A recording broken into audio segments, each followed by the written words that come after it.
Hey, what's up guys? Me again, Dom, and welcome back to my YouTube channel. So, ayun nga guys, for today's video ay gagawa ulit tayo ng product review. And ang gagawa natin ng product review ay itong Maybelline Instant Age Rewind Concealer na to. So, ayan siya guys. Yan, ito yung Maybelline Instant Age Rewind Concealer. Bale, ito pala guys, in-order ko to sa Facebook page ni Maybelline New York. So, ang ginawa ko guys, nag-message lang ako sa kanila. Tapos, nag-reply naman sila sa messenger, tapos tinanong ko meron silang available stock nito, yung shade na medium, so medium pala ito guys, para saktong-sakto sa skin type ko, diba? So sabi naman meron, and then tinanong ko magkano, so sabi from 399, sabi 299 na lang daw to kasi naka-sale daw sila. So sabi ko, order ako. So ayun, nag-order ako sa messenger ni Maybelline. Babasahin ko yung nasa likod niya. So Maybelline Instant Age Rewind in shade of medium, and sa nakalagay dito, the first caution concealer that erases dark circles and flawless, lightweight, smooth texture. So ayun, yun yung kiniklaim ni Maybelline Instant Age Rewind. So susubukan natin siya, diba? Actually guys, hindi naman ako gumagamit talaga ng mga ganito. Okay na ako sa cream lang, tapos pulbo sa mukha, ganun, okay na ako doon. Pero since nagkaroon ako ng breakout itong nakaraang linggo, ayan, nakikita nyo naman may mga pimple marks for mga tigidig dyan sa mukha ko. So, yan yung medyo tatakpan natin. Kaya ako napabilin tong concealer na to. Kasi susubukan ko to ngayon guys. So, ayun, bubuksan ko siya. Akala ko dun sa picture, akala ko malaki siya. Pero, hindi pala siya guys. Medyo maliit siya. So, 6 ml na ito. Ayan, 6 ml. So, ayan siya. Ayan. Ayaw lang mag-focus. Pero, ayan.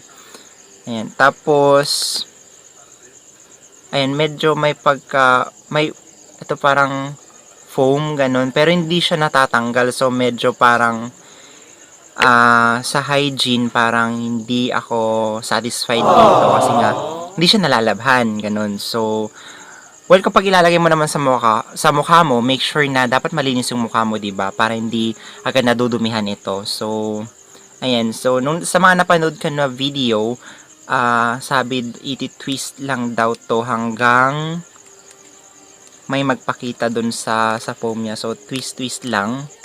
Ayan. Ay lang mag-focus. Ayan, twist. Ayan siya. Ayan guys. Kita nyo, meron na. So, try natin maglagay. So, uunahin natin dito sa may mata. Ayan. First time kong gumamit nito guys. So, hindi ko alam kung paano siya gamitin. Ayan, pero sa mga napanood kong vlog, ganito nila ina-apply sa mukha nila. Ayan, ganyan. Tapos, lalagay tayo dyan. Ayan. Tapos dyan. Mabango siya guys ha, in fairness. Hindi siya yung ganong, alam nyo, yung mabaho or medyo matapang, ganon. Normal lang yung amoy niya. Ayan. Guys, nakita nyo, di ba, nilagyan ko yung mga dark spot ko dyan. Na-conceal niya, oh. Pero, tatry natin kasi imimix pa naman natin siya. Ayan, so, apply ko lang siya dyan. Tsaka natin siya imimix. So, lagay tayo dyan. Lagay dyan. Ayan. So, imimix ko siya gamit yung kamay ko kasi wala taman tayong sponge. So, magjamay-jamay muna tayo dyan. Ayan. Tsaka guys, matte finish siya ha. Parang alam mo yun, parang pulbos lang. Ina-apply mong ganyan. Ayan. Tapos, mabilis siyang mag-set sa mukha. So, kailangan mong bilisan para hindi agad siya matuyo.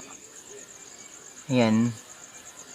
So, titignan natin yung coverage niya kung talagang matatakpan niya yung mga dark spot o mga tigidig natin dyan sa mukha. So, ayan. Takpan ba? Hindi pa. So, siguro kailangan nating dagdagan para, alam mo yun, makita natin yung effect. Ayan. So, yung shade na medium guys, so parang sa tingin ko saktong-sakto lang naman siya sa skin tone ko. Ayan, okay naman siya. Ayan, so, hindi niya masyadong natatakpan, pero, nalilesen niya yung medyo maitim or yung dark spot natin. So, para sa akin okay lang naman siya. Ayan. Tapos, hindi siya malagkit sa mukha, guys. Ayan, hindi siya malagkit. Para ka nang naglagay ng powder sa mukha mo. Pero, since hindi ako tiwala sa oily skin ko, so kailangan ko pa din to maglagay ng powder para, alam mo yun, hindi siya mag-melt sa mukha, di ba? Ayan. Mukha naman siyang natural, guys. Ayan. Mukha siyang natural. So, kung gusto mo talaga matakpan yung mga, alam niyo yun, yung mga imperfection nyo sa mukha, so, kailangan mo siyang lagyan para, or kailangan mo mas lagyan pa, para talagang makover niya yung mga, para kung sa akin, sa dark spot, talagang makover niya yung dark spot, ganun. So, ayun nga guys, so yun po yung review ko dito sa Maybelline Instant Age Rewind na ito. So, kung nagustuhan nyo po itong video na to, huwag nyo pong kalimutang i-like itong video na to. And don't forget to subscribe and see you on my next vlog. Once again, my name is Dom. And ayun, kita-kits ulit sa aking susunod na vlog. Ayun, bye guys!